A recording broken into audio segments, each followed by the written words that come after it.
A ustedes. 8 de la mañana, 25 minutos, lo prometido, vamos a hablar de los 25 años del copamiento al cuartel de La Tablada.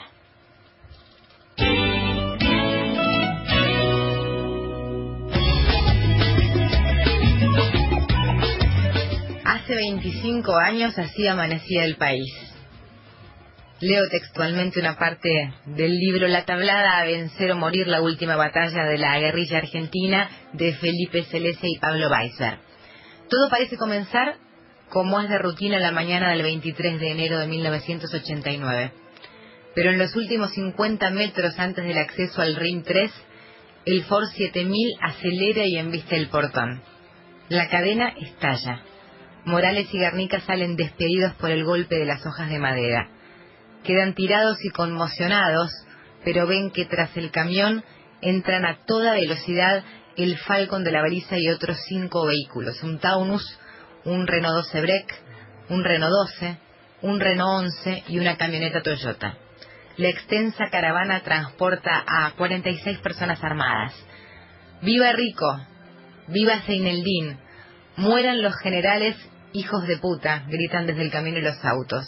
Los nombres de los jefes de los levantamientos militares que en los meses anteriores agitaron al país, Aldo Rico y Mohamed Ali Seineldín, parecen anunciar que se trata de una nueva intentona cara pintada contra el gobierno de Raúl Alfonsín. Esa versión circulará durante buena parte del día, en los medios, en los rumores de la gente y hasta en los despachos oficiales, aunque pronto en el cuartel se comprobará que esta vez se trata de algo completamente distinto. Gracias por estar, Pablo, Felipe. ¿De qué se trataba La Tablada? Buen día. Buen día. Buen día. Se trató de un intento de insurrección, de producir una insurrección popular al modelo sandinista y producir cambios de fondo en el gobierno de Alfonsín. Eso fue teóricamente lo que pretendía el movimiento Todos por la Patria con este asalto al cuartel de La Tablada. Lo que ocurrió fue otra cosa, pues fracasó la operación militar y por tanto se cayó todo el andamiaje político que ellos habían teorizado. Y el saldo fue trágico, ¿no? Muy trágico, murieron 32 guerrilleros y 11 policías y militares. Y bueno, más de 100 heridos, mutilados, etcétera. Pablo, ¿cuál consideran que es el mayor hallazgo a nivel documental de este libro en términos de lo poco explorado, ¿no?, que ha sido el tema Tablada? Mira, hasta ahora no existía una reconstrucción de lo que había sido el combate adentro de La Tablada. Y nosotros lo que logramos hacer fue reconstruir en base a testimonios que estaban en la causa, o sea, cruzar los testimonios que estaban en la causa oral, en la instrucción previa, con los testimonios de algunos militares, de algunos soldados y de 5 de los 14 sobrevivientes del MTP que entraron a La Tablada. Y por otro lado, hasta ahora no había una sistematización de la historia del MTP, o sea, lo que ocurrió fue, La Tablada generó tal conmoción social que la historia del MTP quedó anulada, por un lado, y por el otro lado quedó anulada porque el MTP, como nunca pudo salir a explicar hacia la sociedad qué había intentado hacer con La Tablada, también su historia quedó oculta, digamos, porque ellos mismos no pudieron después reproducirla, contarla. Entonces, la verdad que yo creo que esos dos elementos estaban borrados de la historia. De hecho, a nosotros nos sorprendió mucho en todo el periodo de trabajo con el libro, en los 3 años que nos demandó hacer el libro. Sí. Un poco más. Sí, un poquito más. 3 años y medio. Sí, en todo ese periodo íbamos conversando con algunos asesores políticos. Bueno, viste que uno se vincula con gente que está, digamos, en la política todo el tiempo, y tenían, agujeros muy fuertes sobre lo que había sido Tablada. Preguntaban sobre teorías conspirativas que no existían más, sobre hechos que habían sido probados que no eran así y demás. Ejemplo, corrió la versión en aquel momento que a Jorge Baños, un abogado muy vinculado al tema de derechos humanos, con mucho trabajo en el CELS, que participa del asalto porque era parte del MTP, parte de la conducción del MTP, lo habían asesinado afuera y lo habían metido dentro del cuartel. Esa era una idea que empieza a correr porque al principio nadie creía que el MTP podría haber participado de ese copamiento, y la verdad que una de las preguntas que nos hacían algunos era esa, ¿no? Algo que ya se sabía que no era así. O sea, trascendió durante mucho tiempo, para mucha gente, una versión equivocada sobre lo que sí, había hubo sucedido. una cantidad de mitos y errores sobre la tablada tremenda, ¿no? Que, por ejemplo, o sea, habían matado al conscripto que estaba en la puerta cuando el camión embiste el portón, que estaba muerto porque lo había atropellado el camión. Bueno, eso es falso. Después que los atacantes habían matado a Tadeo Tadía, que era un conscripto que estaba barriendo en ese momento y que, bueno, cae muerto. No está claro quién lo mata, no está claro de dónde viene el tiro, bueno, y otra serie de cosas. Pero te completo que otro de los aportes es despejar de una vez y por todas que había un golpe militar en ciernes. Eso es falso, eso es falso.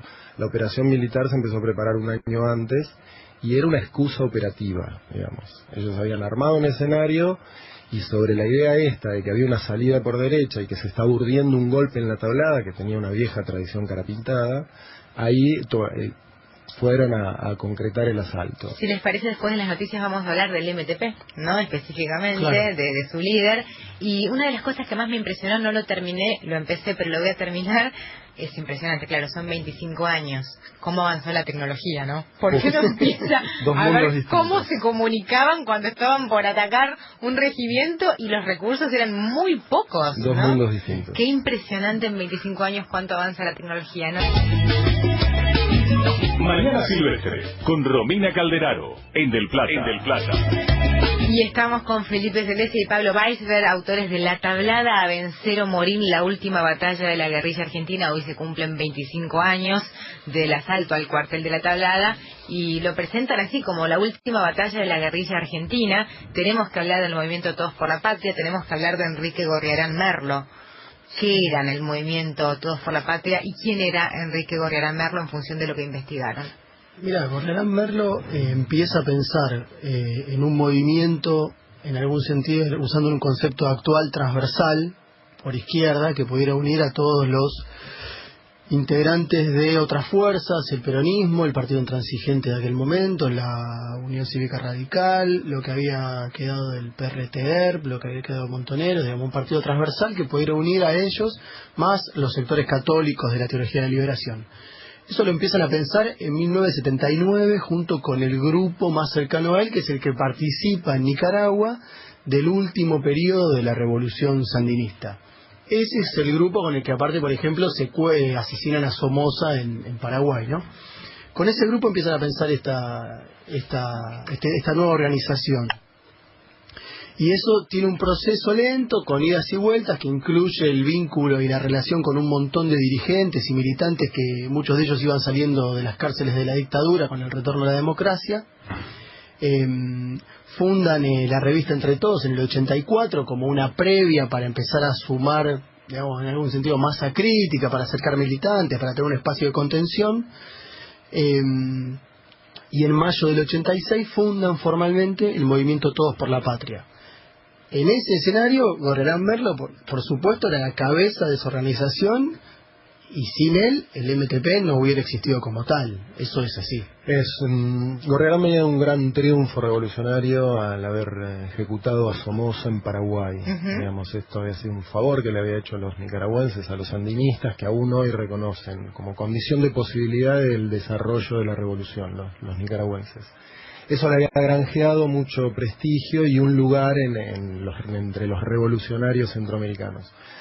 Él quería trasladar esa experiencia y ese armado a la Argentina, pero bueno, las diferencias eran obvias y trató de acomodar, digamos, quería hacer algo parecido al sandinismo, producir una insurrección que derivara en una revolución que condujera al socialismo. Bien.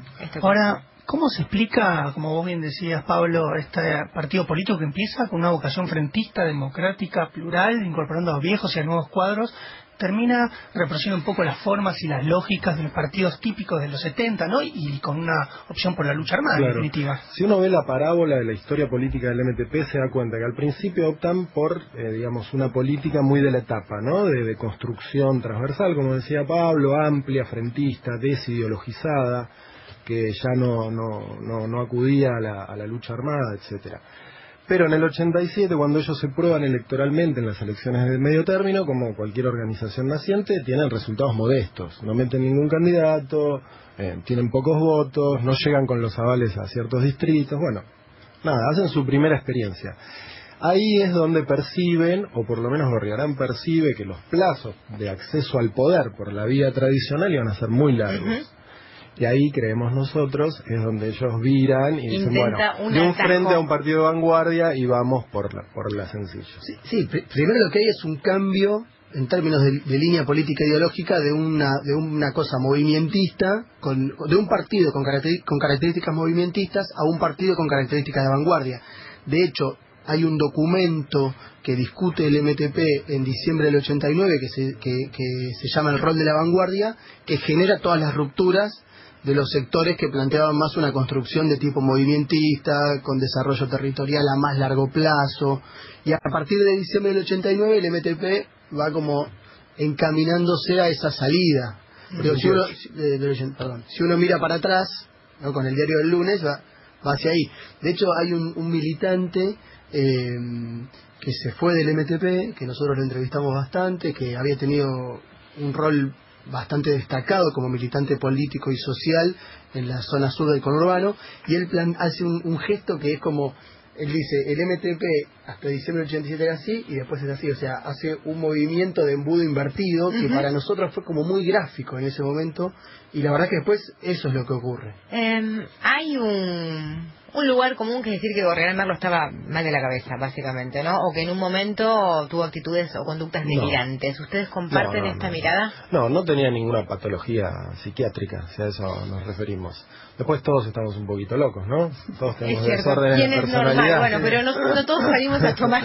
No todos tomamos cuarteles, ¿no? Por suerte. A la mañana fue el primer mate, por suerte, de democracia. No, lo que a él me parece a mí es que él como su núcleo más cercano, digo esto porque marco esto del núcleo más cercano porque, por ejemplo, uno de los el que conduce el copamiento adentro del cuartel, que es Roberto Sánchez, el año pasado arrojaron las cenizas de él en Plaza de Mayo, porque recién el año pasado le entregaron los restos a la familia, pudieron reconocerlo, y vino la embajadora de Nicaragua a participar de ese acto. Esa es la relación que ellos tenían con Nicaragua, ¿no?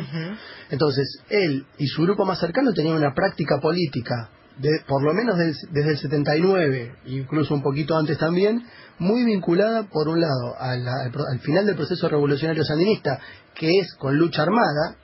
Tengamos en cuenta que la revolución sandinista como proceso tiene más de 20 años o 30 años, entonces ellos agarran justo la parte de lucha armada, y después su práctica política siempre está vinculada a las estructuras de inteligencia. Él participa del armado. Las operaciones armadas, ¿no? Gorriarán era un militarista dentro del PRT. Entonces esa es su práctica política. Ese es su origen y su paradigma, quedó anclado ahí. Es más, cuando él quiere volver a la Argentina, a principios de los 80, pretende venir con un libro que describiera la acción de eliminación de Somoza. Y acá los que estaban en el país le dijeron, no es el momento de eso. No es el momento, no es la coyuntura. Eso es un buen ejemplo. Y después terminan sacando un libro que se conoce como el libro azul, porque tiene una tapita azul, que era Gorriarán, la democracia, no sé qué, que es una larga entrevista a Gorriarán, donde habla de distintas cuestiones. Habla también de lo de Somoza, ¿no?, pero en un marco mucho más amplio, donde aparte tiene propuestas políticas hacia adelante. Y se muestra como un dirigente más de la nueva etapa, ¿no? Chicos, los felicito por el libro. Vamos a regalarle a un oyente o a una oyente La tablada A vencer o morir, la última batalla de la guerrilla argentina. Muchas gracias por venir hoy. Sabemos que tienen muchísimas notas.